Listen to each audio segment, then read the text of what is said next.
WhatsApp guys, क्या हाल चाल है आप सब लोगों के। आज एक और नया टॉपिक लेके शुरू करेंगे हम। और जो लीनियर चल रही है हमारी सीरीज़, उसी को आगे बढ़ाते हैं। तो पहले तो दो तीन बातें मैं आपको बता देता हूँ, कौन कौन सी बातें मुझे आपको बतानी है। पहली बात तो ये बतानी है कि जो भी मेरी वीडियो देखेगा, सबसे पहले तो उसको कोशिश करें कि लैंडस्केप मोड में देखें, ठीक है। क्योंकि लैंडस्केप मोड में क्या है कि मेरा लिखने का फ़ॉन्ट साइज़ मैं बढ़ा रहा हूँ, कोशिश कर रहा हूँ कि बढ़ता रहे धीरे धीरे, क्योंकि मेरी छोटी लिखने की आदत है, लेकिन मैं उसको बढ़ा रहा हूँ। तो लैंडस्केप मोड में देखोगे मोबाइल को, मतलब आप वर्टिकल ना करके हॉरिजॉन्टल करके देखोगे तो आपको सही दिखेगा और वो स्टडेबल है, आप उसे स्टडी कर सकते हो। बाकी क्या बोलूँ यार, क्या बोलूँ, बाकी आप पढ़ ही सकते हो, समझदार तो हो ही आप, ठीक है। तो जो मैंने अब तक पढ़ा दिया है उसका मैं एक थोड़ा सा रिवीजन कर देता हूँ, उसको रिकॉल कर देता हूँ कि मैंने क्या क्या पढ़ा दिया। हमारी जो सीरीज़ चल रही है वो लीनियर वाली चल रही है, और लीनियर में मैंने सबसे पहले आपको बेसिक इंट्रोडक्शन दे दिया था। उसके बाद जो मैंने ग्राफिकल मेथड पढ़ा दिया है, ग्राफिकल मेथड के बाद ग्राफिकल मेथड पढ़ा दिया। ग्राफिकल मेथड के बाद मैंने आपको सब्स्टिट्यूशन मेथड भी पढ़ा दिया है। सब्स्टिट्यूशन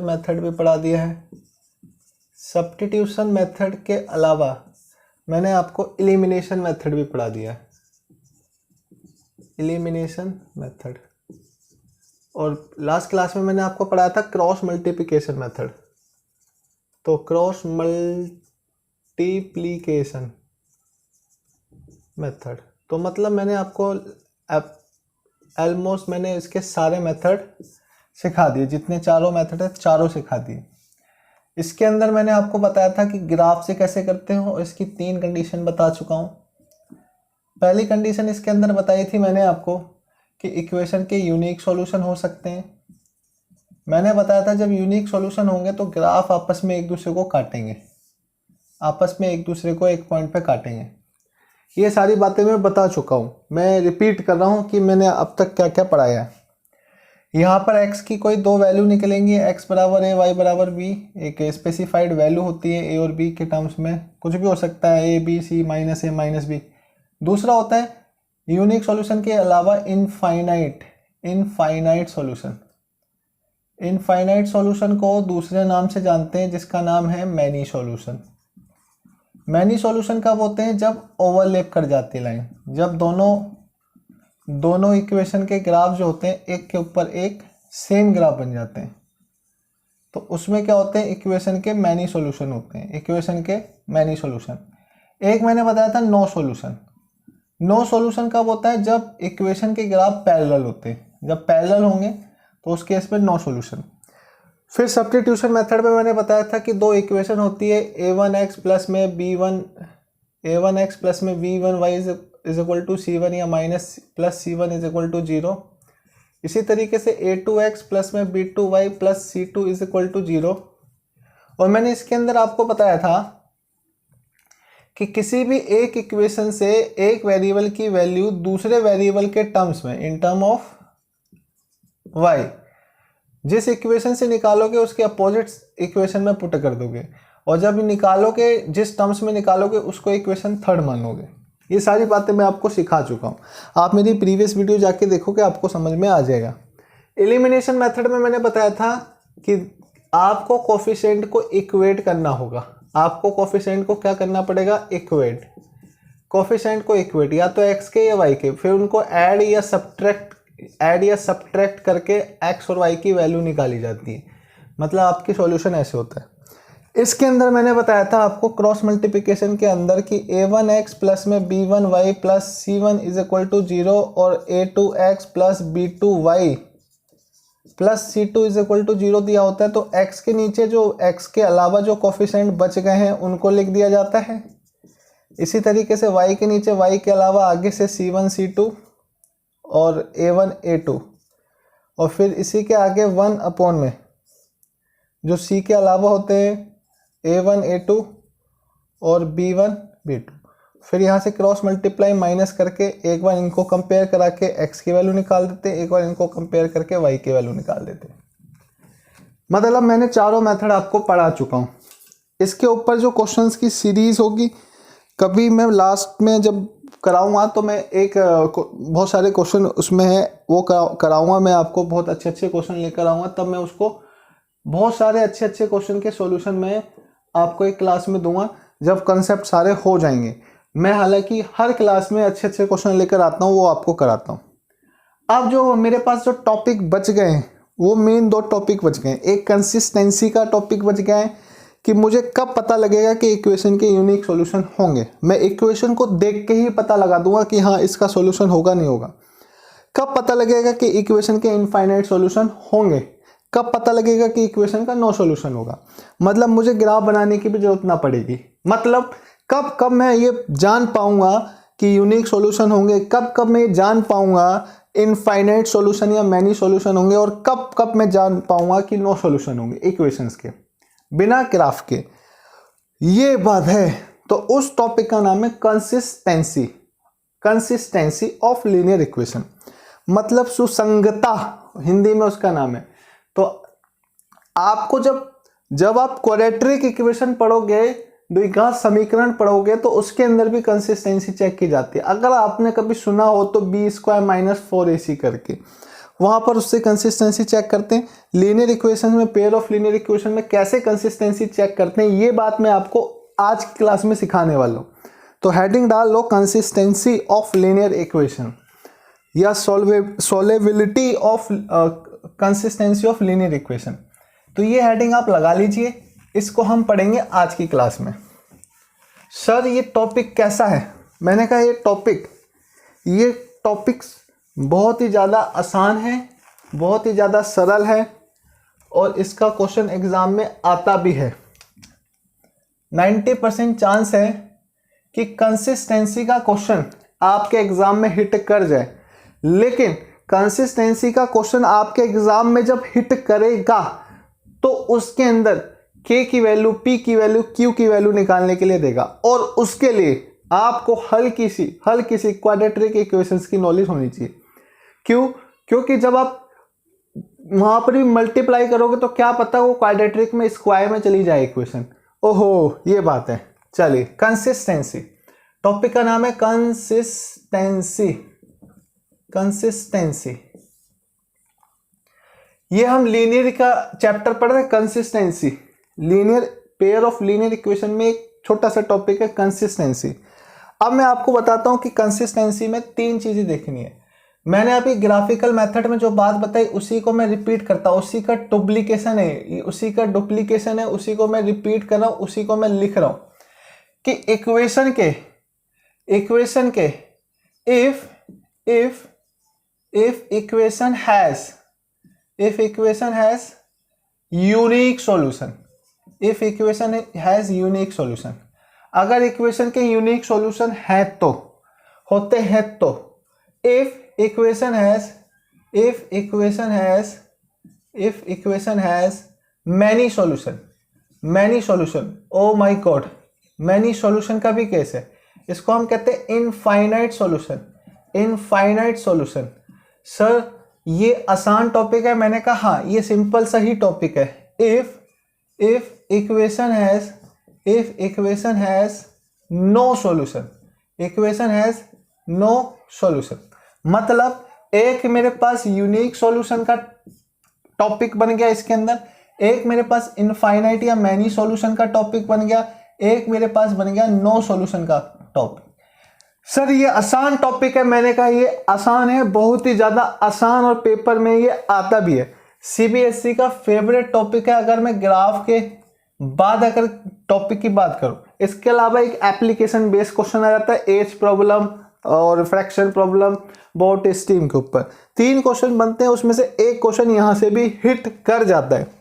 सर हम कब पता लगाएंगे कि इक्वेशन के यूनिक सॉल्यूशन है? सर हम कब पता लगा पाएंगे? देखकर, पहचान कर, उसको देख के ही पता लगा दें कि इक्वेशन के मैनी सॉल्यूशन है। सर हम कब पता लगा पाएंगे कि इक्वेशन का कोई भी सॉल्यूशन नहीं है?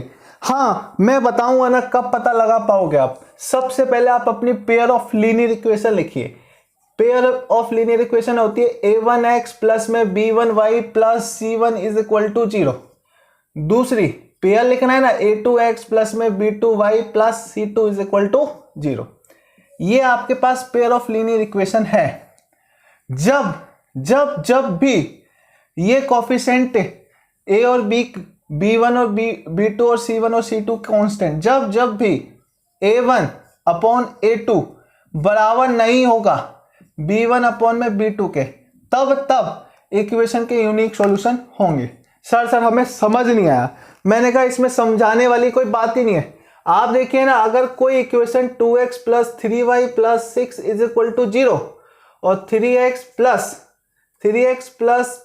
4y is plus 12 is equal to 7 is equal to 0, मैंने कहा आप कंपेयर करो, मतलब इस वाले फॉर्मे में डाल दो इन इक्वेशंस को तो आप कंपेयर कर पाओगे। जब मैंने इनको कंपेयर किया तो यहां से मुझे दिखता है कि a1 की वैल्यू 2, यहां से मुझे दिखता है a2 की वैल्यू 3, यहां से मुझे दिखता है b1 की वैल्यू 3, b2 की वैल्यू 4, c1 की वैल्यू 6, c2 की वैल्यू 7। बात समझ आ रही है आपको? यहां तक अगर आपको कोई तकलीफ है तो आप मुझे बताइए, मैं उसका भी इलाज कर दूंगा। मरहम पट्टी मेरे पास उसकी भी है। मैं आपको ये बताना चाहता हूं साहब कि इसको मैंने अभी तक इसके साथ कंपेयर किया है। मैं देख रहा हूं कि x है, y है, c है, इसी तरीके से a है, b है, c है, तो मैं उसको कंपेयर कर रहा हूं। जब मैंने देखा x के आगे 2 है और यहां पर x के आगे a1 होता है तो a1 की वैल्यू 2 होगी। मैंने इलाज कर दिया इन इक्वेशंस का। अब मैंने कहा अगर इक्वेशन के यूनिक सॉल्यूशन होंगे तो a1 और a2 के अनुपात, मतलब उनका रेशियो a1 अपॉन a2 का अनुपात बराबर ना होगा 3/4 के। ये बराबर नहीं है, कंडीशंस को सेटिस्फाई करा देता है। अगर ये कंडीशन को सेटिस्फाई करा देता है तो मैं कह सकता हूं इस वाली इक्वेशन हैज यूनिक सॉल्यूशन। इसका मतलब जब आप इनका ग्राफ बनाओगे और ग्राफ से सॉल्यूशन करोगे, सॉल्यूशन नहीं कर रहा हूं मैं, ग्राफ से सॉल्यूशन करोगे तो आपस में एक दूसरे को किसी पॉइंट पे काटेंगे और x और y की एक डिफाइंड वैल्यू आएगी। मेरे कहने का तात्पर्य ये है, मेरे कहने का मतलब ये है कि जब जब आप इक्वेशन दी होगी तो इक्वेशन को देखकर ही आप उनके अनुपात के बराबर ना होने से ही पता लगा पाओगे कि इक्वेशन के यूनिक सॉल्यूशन है। हाँ सर, ये बात हमें समझ में आ गई। सर क्या आप ये बताओगे कि ये कैसे बनता है? मैंने कहा ये बात भी मैं आपको थोड़ी देर के अंदर सिखा दूंगा कि ये वाला फॉर्मूला, ये वाला सूत्र का जन्म कहां से हुआ। सर हमें दूसरी वाली बात बता दीजिए। मैंने कहा दूसरी बात भी लिख लीजिए। अगर इक्वेशन के मैनी सॉल्यूशन या इनफाइनाइट सॉल्यूशन होंगे, कब पता लगा पाओगे कि इक्वेशन के मैनी एंड फाइनाइट सॉल्यूशन होंगे? मैंने कहा जब a1 अपॉन a2 का अनुपात b1 अपॉन में b2 के अनुपात is equal to c1 upon में c2 के अनुपात के बराबर होगा। जब भी तीनों का अनुपात बराबर होगा, तब इक्वेशन के बहुत सारे मैनी, अनगिनत, इनफाइनाइट सॉल्यूशन निकलेंगे। सर एक एग्जांपल ले दीजिए। मैंने कहा बिल्कुल। मैंने कहा एक एग्जांपल मैंने लिखा मैंने, ये लो सर, अच्छा सा लिखना। मैंने कहा बेटा इसके अंदर तो कोई अच्छा है ही ना, मेरे प्यारे बच्चों इसके अंदर तो कुछ अच्छा बुरा है ही ना। आप देखो 2x plus 3y plus 7, 2x plus 3y plus 6 is equal to 0। मैंने यहां लिखा 4x plus 6y plus 12 is equal to 0। Sir क्या पहले इस फॉर्मे के अंदर डाल दे? मैंने कहा पहले इस फॉर्मे के अंदर डाल के इसको कंपेयर करा दो। मतलब जब भी आप इनकी कंसिस्टेंसी चेक करोगे तो पहले आप अपनी इक्वेशंस को इस फॉर्मे में डाल के सेटिस्फाई कराओगे कि कहां से a1 a2 की वैल्यू क्या क्या निकल के बाहर आ रही है। छाड़ दो a1 की value, a1 is equal to 2, a2 is equal to 4, b1 is equal to 3, b2 is equal to 6, c1 is equal to 6, c2 is equal to 12। जरा इसके अंदर डाल के देखूं मैं, हाँ सर इसके अंदर देखो A1 मैं लिख सकता हूं if equation has many solution. मैं थोड़ा ग्लैमरस तरीका लगा रहा हूं जो एग्जाम में खुश हो जाए कौन, एग्जामिनर खुश हो जाए कि हाँ पूरे अच्छी तरीके से लिखा है। अगर मैं इसी क्वेश्चन का सॉल्यूशन करना चाहूं तो मैं इस तरीके से सॉल्यूशन कर सकता हूं, if equation has many solution then अगर इक्वेशन के मैनी सॉल्यूशन होंगे, अगर इक्वेशन के बहुत सारे सॉल्यूशन होंगे तो मैंने यहां कंडीशन लगा दी कि ऐसा ऐसा जब भी होगा, ऐसा ऐसा जब भी होगा, जब भी A1 A2 B1 B2 C1 C2 का अनुपात रेशियो बराबर होगा, तब इक्वेशन के बहुत सारे इनफाइनाइट मैनी सॉल्यूशन निकल जाएंगे। यहां लिख दिया मैंने then A1 upon A2 is equal to B1 upon में B2 is equal to C1 upon में C2। मैंने यहां वैल्यू डाल दी 2 upon 4 is equal to 3 upon 6 is equal to 6 upon में 12। क्या ये कटेगा 1/2, हाँ ये 1/2, हाँ 1/2। तो मैं लिख सकता हूं कि अगर इक्वेशन के मैनी सॉल्यूशन है तो मैं लिख सकता हूं equation has many solution, equation has many solution, equation has infinite solution, equation has infinite solution. साहब आप खुद देखिए ना, मैंने एक छोटा सा एग्जांपल लिया और मैंने देखा कि ये कंडीशन सेटिस्फाई हो गई। जब ये कंडीशन सेटिस्फाई होगी तो अपने आप ही इक्वेशन के बहुत सारे सॉल्यूशन निकल जाने। ओ माय गॉड, ये तो बड़ा आसान सा लग रहा है। सर ये वाली कंडीशन क्या है? मैंने कहा ये वाली कंडीशन भी आसान है। कितनी आसान? मैंने कहा बहुत आसान। जब भी A1 अपॉन A2 का अनुपात B1 अपॉन में B2 के अनुपात के बराबर तो हो, लेकिन C1 अपॉन में C2 का अनुपात के बराबर ना हो। मतलब ये मान लीजिए यहां पर कोई अलग वैल्यू होती, ये क्वेश्चन आपको समझ आ गया? क्या मैं इस क्वेश्चन को बदल सकता हूं? हाँ सर बदल दो। ये हमें बात समझ में आ गई। पुराने वाले क्वेश्चन जो 6 और 12 लिखा था, 6 और 12, वो हमें समझ में आ गया। मैंने कहा जब भी इनका अनुपात तो बराबर हो जाए, इनका अनुपात तो बराबर हो जाए, लेकिन इनका अनुपात बराबर ना हो, इनका अनुपात बराबर ना हो। क्या अब इनका अनुपात बराबर है? मैंने कहा नहीं, अब इनका अनुपात बराबर नहीं है। तो if equation has no solution, if equation has no solution, जब इक्वेशन के कोई भी सॉल्यूशन ना हो, जब इक्वेशन का कोई भी सॉल्यूशन ना होगा, तब A1 अपॉन में A2 बराबर तो होगा B1 अपॉन में B2 के, लेकिन बराबर नहीं होगा C1 अपॉन में C2 के। इसका मतलब नीचे वाला अनुपात ये बराबर नहीं होगा। तब आपको लिखना पड़ेगा equation has no solution, equation has no solution. इसका मतलब ये हुआ जब इनफाइनाइट वाली इक्वेशंस का, जब इनफाइनाइट वाली इक्वेशन का जब आप ग्राफ बनाओगे, जब इनफाइनाइट वाली सॉल्यूशंस की इक्वेशन का ग्राफ बनाओगे तो ग्राफ आपस में एक दूसरे को एक के ऊपर से दूसरा जाएगा, ओवरलैप कर जाएगा। जो ग्राफ इसका बनेगा वही ग्राफ दूसरी वाली इक्वेशन का बनेगा, जो ग्राफ इसका बनेगा वही वाला ग्राफ इस वाली इक्वेशन का भी बनेगा। मेरी बात आपको समझ में आ रही है ना? मैं क्या कहना चाह रहा हूं? मेरे कहने का तात्पर्य ये है कि अगर इक्वेशन का यूनिक सॉल्यूशन होगा, आपस में काटेंगे एक पॉइंट पे। अगर इक्वेशन का कोई भी सॉल्यूशन ना हो, नो सॉल्यूशन हो, तो आपस में वो एक दूसरे को ना तो काटेंगे ना ओवरलैप करेंगे, वो पैरेलल चले जाएंगे, नो सॉल्यूशन में पैरेलल चले जाएंगे। और जब इक्वेशन के बहुत सारे सॉल्यूशन हो तो वो ओवरलैप करेंगे एक के ऊपर एक। सर हमें तीनों कंडीशंस की वैल्यू समझ आ गई, तीनों कंडीशंस अपनी अपनी जगह कंसिस्टेंसी शो करती है। इसका मतलब कब कंसिस्टेंसी कहोगे, कब इनकंसिस्टेंसी कहोगे, इनकंसिस्ट कहोगे। इसका मतलब इक्वेशंस जब यहां पर सॉल्यूशन निकल रहा है, जब यहां सॉल्यूशन निकल रहा है तो ये दोनों कंसिस्टेंस है, जब यहां सॉल्यूशन निकल ही नहीं रहा तो ये इनकंसिस्टेंस है। तो यहां लिखोगे इक्वेशन जो है वो कंसिस्टेंसी है, उसके अंदर कंसिस्टेंसी है विथ यूनिक सॉल्यूशन। यहां पर आप कहोगे कंसिस्टेंसी तो है सर, हम बताएंगे विथ मैनी सॉल्यूशन। ओ ये बात है, मतलब इनफाइनाइट सॉल्यूशन। सर यहां पर मैंने कहा ये इनकंसिस्टेंस है, इसलिए तो सॉल्व भी नहीं हो सकता। इनकंसिस्टेंसी है इसके अंदर, ये तो सॉल्व ही नहीं हो सकता। इसका मतलब ये दोनों सॉल्वेबल हैं, ये सॉल्वेबल नहीं है। सर ये आया कैसे, ये बना कैसे, ये हमें सिखाइए। सर ये बना कैसे, ये सिखाइए। मैंने कहा बिल्कुल सिखाता हूं। आप देखिए इक्वेशन कौन सी थी, a1x plus b1y plus c1 is equal to 0। हाँ सर जी, एक इक्वेशन ये थी, दूसरी इक्वेशन थी a2x प्लस में b2y plus c2 is equal to 0।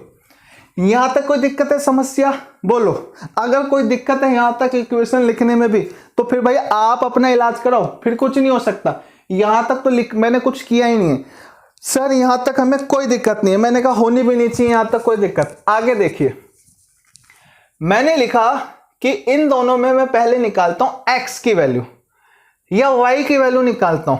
मैंने y की वैल्यू निकालना है, मैं एलिमिनेशन मेथड लगाना चाहता हूं। मैंने इसके अंदर b1 का इंटू b2 का इंटू कर दिया और इसके अंदर b1 का इंटू कर दिया, b1 का इंटू कर दिया, इसमें b2 का और इसमें b1 का। तो a1 मैं इक्वेट कर रहा हूं ना इसको, इसमें b2 का और इसमें b1 का। तो ये हो जाएगा a1, ये हो जाएगा a1 b2 इंटू x, ये हो जाएगा b1 b2 इंटू y, ये हो जाएगा b2 c1 is equal to 0। ये हो जाएगा a2b1 x plus b1b2y plus b1c2 is equal to 0। बताइए साहब, कोई समस्या, कोई दिक्कत, कोई उसका हम इलाज करें? नहीं सर, ये बात भी ठीक है, आपने b2 का सब में मल्टीप्लाई कर दिया, आपने b1 का मल्टीप्लाई कर दिया, क्योंकि b1 मैंने अपोजिट, b2 मैंने अपोजिट। मैंने इस हिसाब से क्या है कि मेरा एक कोफिशिएंट जो है वो इक्वेट हो जाए और मैं उसको एलिमिनेट कर पाऊं। आपको देखिए, मैंने इसको सब्ट्रैक्ट किया, मैंने इसको क्या किया, सब्ट्रैक्ट किया, घटाया तो माइनस माइनस माइनस, ये कट जाएगा। हाँ जी बिल्कुल कटेगा। मतलब a1 b2 into X minus a2 b1 x is equal to, ये हो जाएगा यहां पर, इसको जब मैं ऐसे लिखूंगा कि plus b2 c1 minus b1 c2 is equal to 0। इसमें से एक घटा के लिखा और इसमें से एक घटा के लिखा। अब मैं क्या इस पूरे कांस्टेंट वैल्यू को, जिसके अंदर ना कोई x है ना कोई y दिख रहा मुझे, मैं उसको उठा के उधर रख दूं? हाँ सर, इसको आप राइट हैंड साइड पे शिफ्ट करा दीजिए। a2 b1 x is equal to b2 c1 minus b2 c2 is equal to 0, sorry is equal to this. Common ले लो इसमें से, x को कॉमन ले लो। जब मैंने इसमें से x को कॉमन लिया तो a1 b2 minus a2 b1 is equal to b2 c1 minus b2 c2। हाँ या ना? बताइए साहब, बात क्लियर है? आपको ये बात समझ आ रही है कि मैं क्या कर रहा हूं? मैंने यहां से x की वैल्यू निकाल रहा हूं, तो x की वैल्यू क्या आ जाएगी आपके पास? x की वैल्यू आ जाएगी b2 c1 minus b2 c1 upon a1 b2 minus a2 b1। ये होगा ये वाली वैल्यू, अगर नीचे वाली वैल्यू आप जीरो कर दो, तो साहब ये जीरो दे देगा, इनफाइनाइट दे देगा। सॉरी, अगर आप नीचे वाली वैल्यू को जीरो कर दो, तो ये जो है इनफाइनाइट दे देगा। मतलब नीचे वाली वैल्यू कभी भी जीरो नहीं हो सकती। इसका मतलब क्या है? नीचे वाली वैल्यू कभी भी जीरो नहीं हो सकती। इसका मतलब नीचे वाली वैल्यू आप कभी भी जीरो नहीं कर सकते हो। तो इसका मतलब ये हुआ, कहने का तात्पर्य ये हुआ कि नीचे वाली वैल्यू कभी भी जीरो नहीं कर सकते हो। तो इसका मतलब ये कभी भी बराबर नहीं हो सकते। जब ये जीरो होगा तब a1 b2 minus a2 b1 जो है आपस में बराबर होंगे।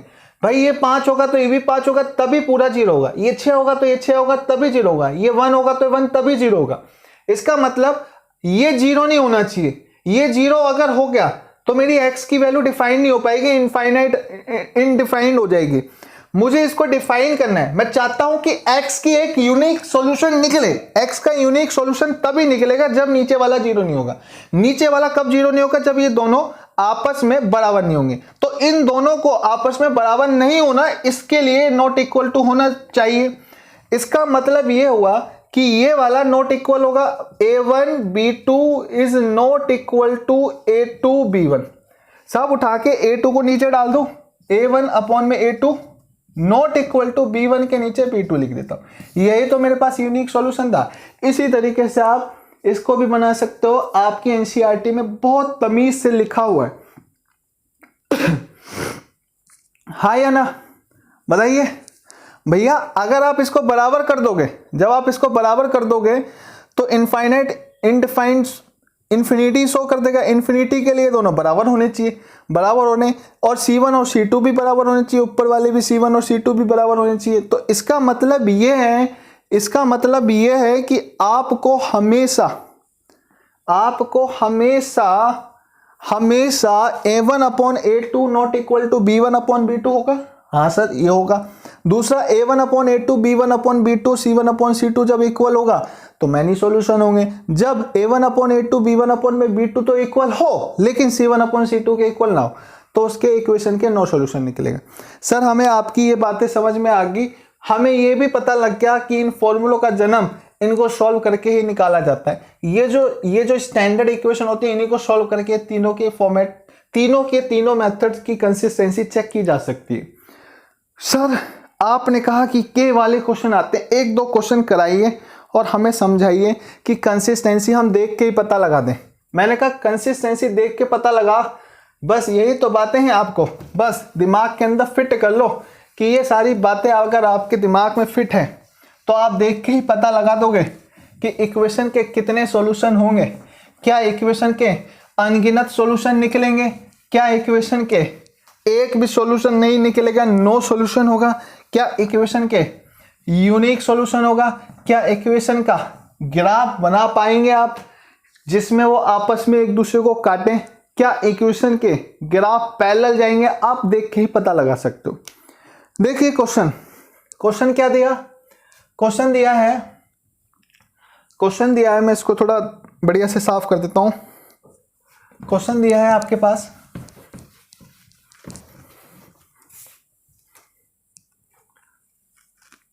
ये लो जी। क्वेश्चन लिखा मैंने 3x plus 4y is equal to 12। दूसरा लिखा मैंने 2x minus Y is equal to 7। मैंने कहा आप बताइए कि इस वाले इक्वेशन के, आप बताइए क्या इक्वेशन के मैनी सॉल्यूशन होंगे? क्या इक्वेशन के मैनी सॉल्यूशन होंगे? क्या इक्वेशन के नो सॉल्यूशन होंगे? क्या इक्वेशन के यूनिक सॉल्यूशन होंगे? सर ये हम बता देंगे। मैंने कहा कैसे? सर कोफिशिएंट से। सर पहले हम क्या इन इक्वेशंस को तमीज से लिख लें? मैंने कहा हाँ, पहले आप इन इक्वेशन को थोड़ा तमीज से लिख लीजिए। सर हमने तमीज से लिख दिया। और क्या इन इक्वेशन को a1x plus b1y plus c1 is equal to 0, a2x plus b2y plus c2 is equal to 0 से कंपेयर? हाँ साहब, तब तक नहीं करोगे आप अपने क्वेश्चन की शुरुआत जब तक आप अपनी लीनियर इक्वेशंस को कंपेयर करके a1 और a2 की वैल्यू नहीं निकाल लेते। a1 की वैल्यू 3, a2 की वैल्यू 2, b1 की वैल्यू 4, b2 की वैल्यू -1। इसके आगे 1 होता है साइन के साथ। सर इस तरीके तो c1 की वैल्यू -12 होगी, c2 की वैल्यू -7। सर हम क्या इनमें चेक करें पहले? हाँ, पहले a1 upon a2 not equal to check कर लो b1 अपॉन में b2। क्या a1 की वैल्यू 3 है? हाँ। क्या a2 की वैल्यू 2 है? हाँ। क्या ये 4 है? ये 1 है? हाँ। मतलब ये हो गया 3/2 नॉट इक्वल टू -4 अपॉन 1। आप लिख सकते हो इक्वेशन हैज यूनिक सॉल्यूशन। बस इतनी छोटी सी बात आपको लिखनी है। बात समझ आ रही है? मैंने कहा बहुत ही आसान टॉपिक है। मैंने पहले ही कहा था इससे सरल टॉपिक आपको हो ही नहीं सकता। सर तो इसमें कठिनाई क्या थी? आप तो कह रहे थे कठिन है, इसमें क्वाड्रेटिक इक्वेशन भी लग सकती है। मैंने कहा बेटा लग सकती है। मैंने कहा बच्चों लग सकती है। कैसे लग सकती है वो मैं आपको सिखा रहा हूं। देखिए कैसे लग सकती है मेरे प्यारे भाइयों, कैसे लग सकती है।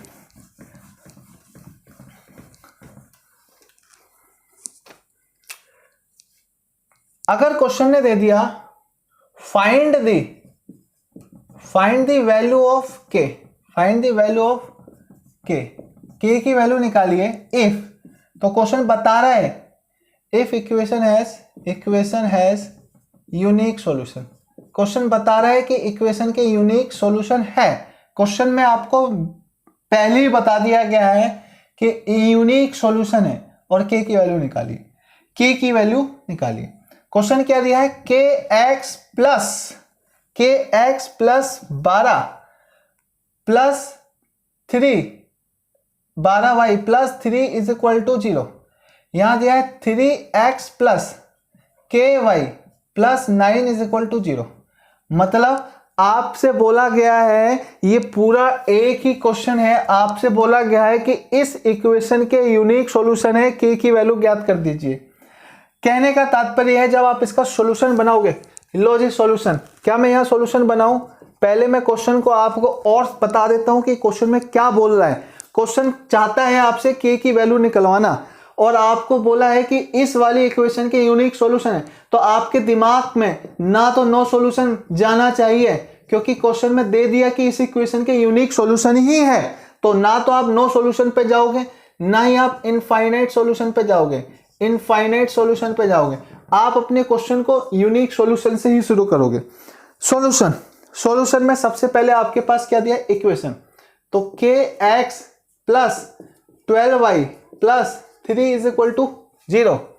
दूसरी इक्वेशन दी है 3x plus ky plus 9 equal to 0। आपको क्वेश्चन के अंदर क्या दिया है, इक्वेशन हैज यूनिक सॉल्यूशन, तो आप लिखोगे if equation has unique solution then, अगर इक्वेशन के यूनिक सॉल्यूशन होंगे then a1 upon a2 not equal to b1 upon b2। सीधी सीधी बात है, आप यहीं पे आप चेक कर लोगे कि a1 अपॉन में a2 is not equal to b1 upon में b2 is a condition of unique solution if equation has unique solution, then you have to apply this. अब यहां पर देखिए a1 की वैल्यू k है, a1 की value k है, a2 की वैल्यू 3 है, a2 की वैल्यू 3 है, b1 की वैल्यू 12 है, b1 की वैल्यू 12 है, b2 की वैल्यू k है। k का मल्टीप्लाई k के साथ करोगे तो k स्क्वायर बना देगा और नॉट इक्वल टू 12 ये 36 बना देगा। मतलब k नॉट इक्वल टू कितना हो गया, अंडर रूट के अंदर 36। k is not equal to plus minus 6। मतलब k की वैल्यू ना तो 6 होनी चाहिए, ना ही k की वैल्यू -6 होनी चाहिए। इसके अलावा k की कुछ भी वैल्यू रख दोगे तो इक्वेशन के सॉल्यूशन निकल जाएंगे। मेरे कहने का मतलब क्या है, इस सॉल्यूशन का मतलब क्या है, इस सॉल्यूशन का मतलब बताते हैं। मतलब k की वैल्यू ना तो 6 होनी चाहिए, ना ही k की वैल्यू -6 के इक्वल होनी चाहिए। k is not equal to 6।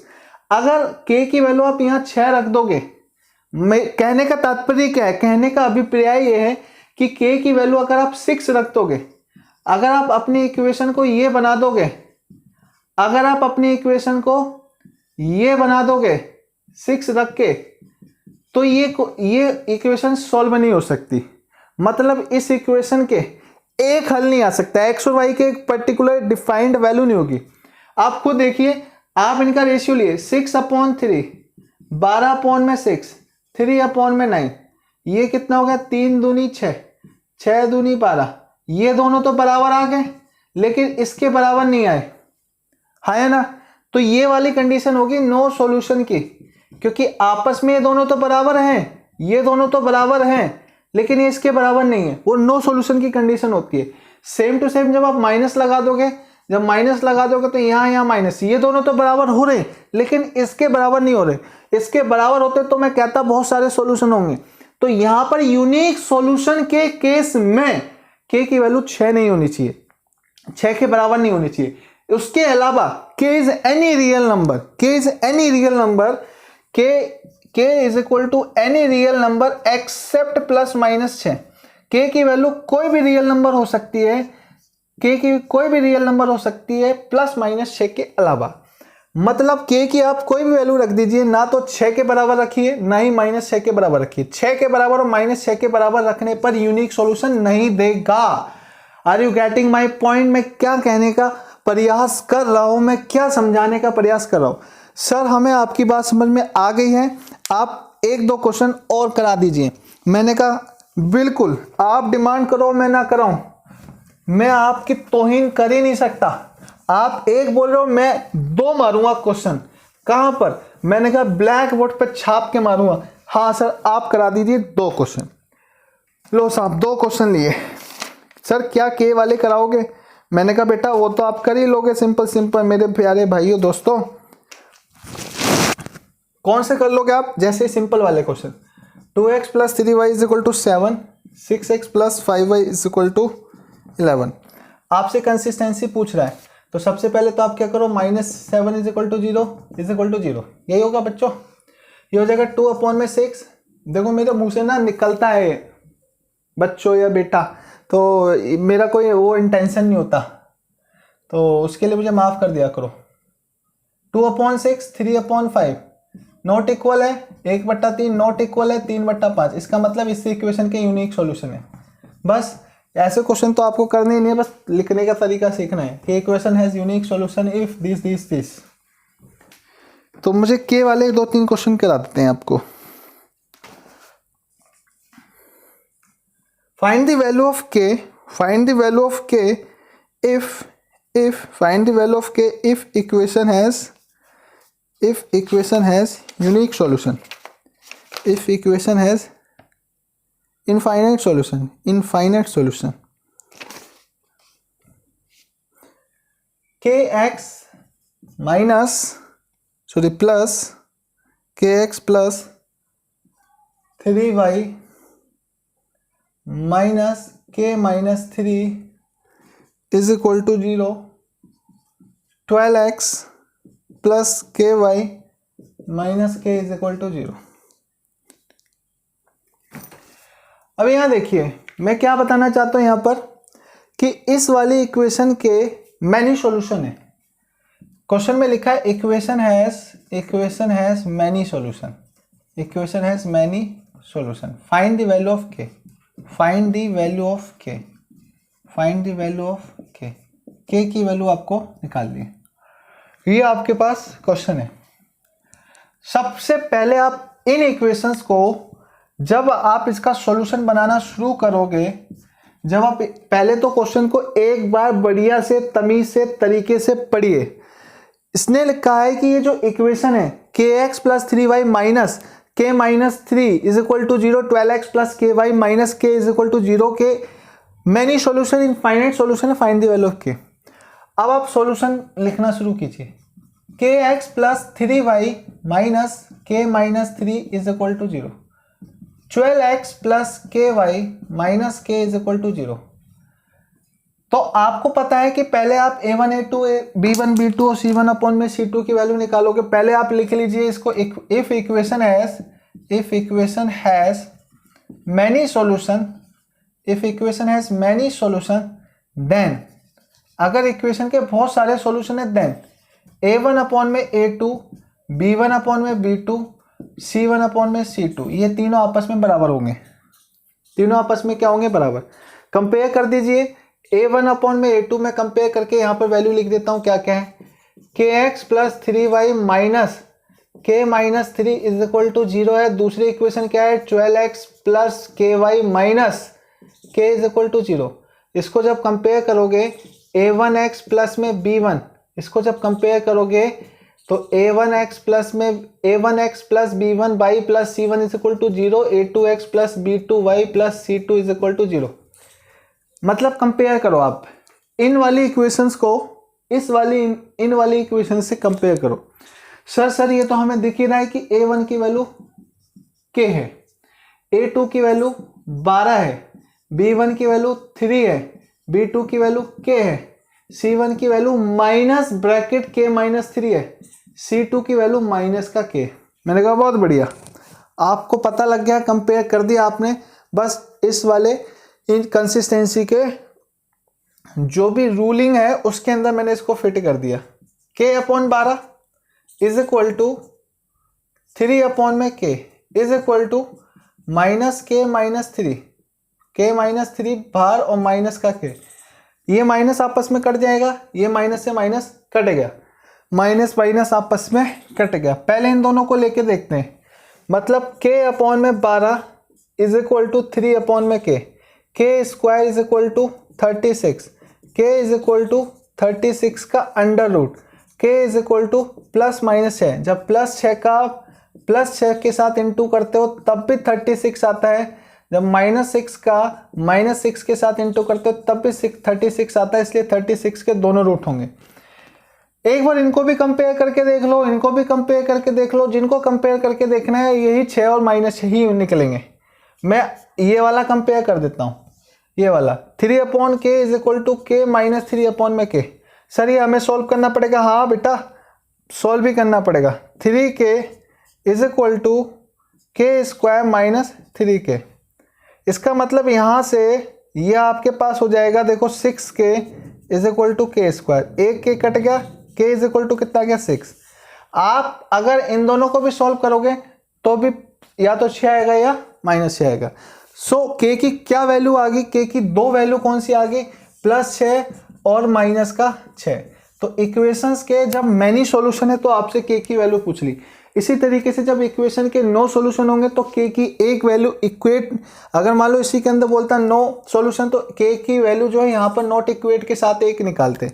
इसका मतलब क्या होता है, जब भी आपके पास कंसिस्टेंसी का क्वेश्चन बनेगा, कंसिस्टेंसी चेक करने के लिए, तो इसके अंदर भी कंसिस्टेंसी है। मैंने कहा दो में कंसिस्टेंसी होती है, एक यूनिक सॉल्यूशन भी कंसिस्टेंसी होती है और एक इन्फिनिटी वाले जो भी सॉल्यूशन होता है जिसमें मैनी सॉल्यूशन होते हैं वो भी कंसिस्टेंस होता है, क्योंकि उसके बहुत सारे सॉल्यूशन है, सॉल्यूशन उसके भी बहुत सारे, लेकिन नो सॉल्यूशन का कोई सॉल्यूशन नहीं है तो वो इनकंसिस्ट होता है। यहाँ पर जो वैल्यू होती है x और y की कोई भी वैल्यू नहीं निकलती, क्योंकि दोनों लाइन पैरेलल चलती हैं, पैरेलल लाइन के सॉल्यूशन नहीं निकलते। यहाँ दोनों लाइन ओवरलैपिंग है तो बहुत सारे सॉल्यूशन, यहाँ दोनों लाइन आपस में एक दूसरे को क्रॉस करती हैं तो यूनिक सॉल्यूशन। इसका मतलब ये, अगर मैं इसको समराइज करूँ सारे टॉपिक को, तो आपको बस 3 बातें छोटी छोटी ध्यान रखनी है पूरे टॉपिक के अंदर, कि 2 टाइप के क्वेश्चन आ सकते हैं। एक तो डायरेक्ट चेक करने के लिए कि बताइए क्या ये कंसिस्टेंसी फॉलो करता है इक्वेशन या नहीं, क्या इस इक्वेशन के बहुत सारे सॉल्यूशन होंगे या नहीं, और वही एक क्वेश्चन में देकर कि कंसिस्टेंसी है और आपसे k की वैल्यू पूछ सकता है। मतलब 2 टाइप के क्वेश्चन है कि 2 टाइप के कंसिस्टेंसी में 2 टाइप के क्वेश्चन बन सकते हैं। आपके कंसिस्टेंसी में 2 टाइप के क्वेश्चन बन सकते हैं। एक तो आपको इक्वेशन गिवन होगी और सिंपली वो आपसे पूछेगा कि बताइए कि कंसिस्टेंसी है या नहीं, और कंसिस्टेंसी है या नहीं वो बताने के बाद आपको वहीं पे क्वेश्चंस को खत्म कर देना है कि हाँ ये कंसिस्ट है विथ यूनिक सॉल्यूशन, और दूसरा कहेगा कि कंसिस्ट है, एक और है ना यूनिक सॉल्यूशन के बाद एक मैनी सॉल्यूशन के केस में भी कंसिस्टेंसी होती है। नो सॉल्यूशन के केस में आप लिख दोगे कि नहीं। वो कैसे चेक करोगे कि जो भी इक्वेशन होगी आप देख लोगे a1 अपॉन में a2 अगर बराबर नहीं है b1 अपॉन में b2 के तो यूनिक सॉल्यूशन कंसिस्टेंसी है। a1 अपॉन में a2 बराबर तो है b1 अपॉन में b2 के, लेकिन बराबर नहीं है c1 अपॉन में c2 के, तो many solution with consistency a1 upon में a2 इक्वल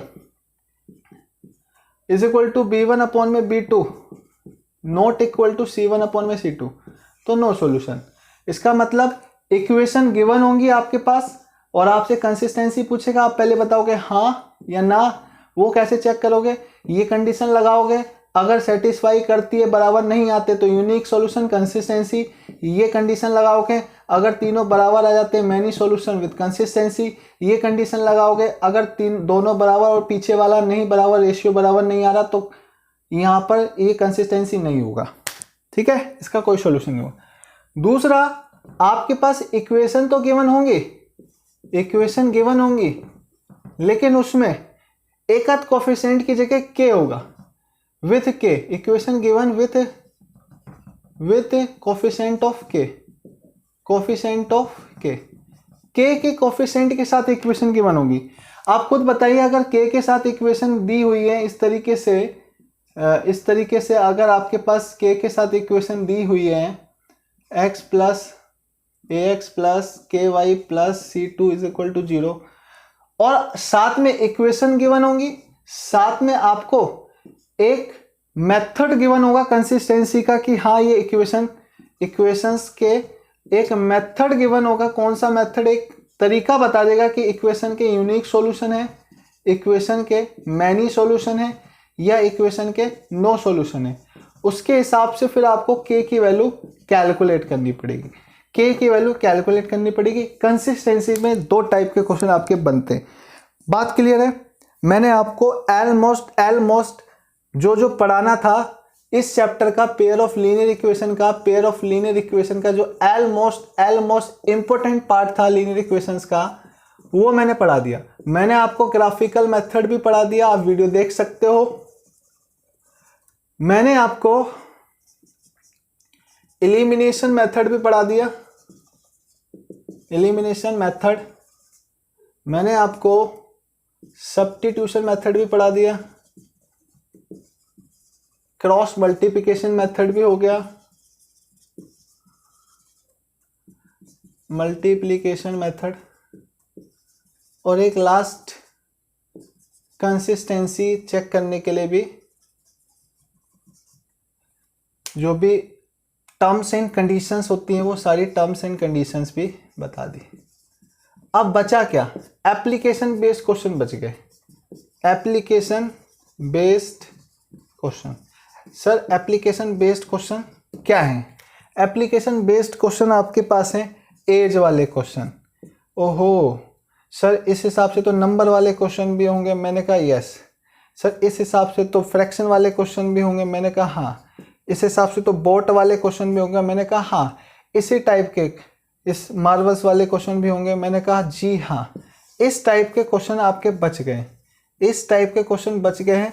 ये हम एक एक क्लास में छोटी एक क्लास में हम ये टॉपिक लेंगे और इनके ऊपर क्वेश्चन कराएंगे। अगर इसके अंदर आपको कोई भी डाउट है, अगर इसके अंदर आपको कोई भी डाउट आती है तो आप मुझे कमेंट बॉक्स में लिख के बताना कि आपको क्या डाउट आ रही है।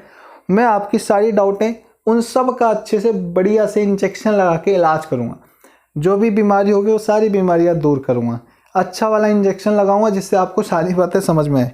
बात क्लियर है ना? हाँ तो पढ़ते रहिए आप घर पे अच्छे से, और जो भी डाउट आती है वो कमेंट बॉक्स में डाल देना विदाउट एनी हेजिटेशन। मुझे पता है आप फ्री हो, मोबाइल क्रांति चल रही है तो आप मोबाइल में जब भी चला रहे हो, देख रहे हो मेरी वीडियो, आपको लगता है कि this is the time convenient time to comment on and give a मतलब give an question to answer to me. So जो मुझे करना है आंसर टू यू, कि वो मैं आंसर आपको कर दूंगा। इसका मतलब ये है कि आपको जो भी क्वेश्चन में डाउट आती है आप मुझे बता देना कि ये क्वेश्चन में डाउट है। आप कहोगे मैं मेरा जो टारगेट है कंसेप्ट वाइज है कि मैं आपको सारे कंसेप्ट सिखा दूं। आप बोलो कि मैं एक एक क्वेश्चन आपको करा पाऊंगा तो ये तो बहुत डिफिकल्ट है। जो अच्छे क्वेश्चन है, जो CBSE के क्वेश्चन है, मैं वही कराता हूँ।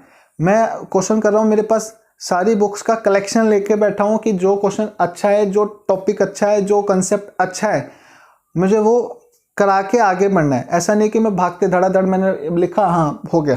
मैं आपको सारा टॉपिक कंसेप्ट वाइज कराऊंगा और उसके कुछ क्वेश्चन लूँगा।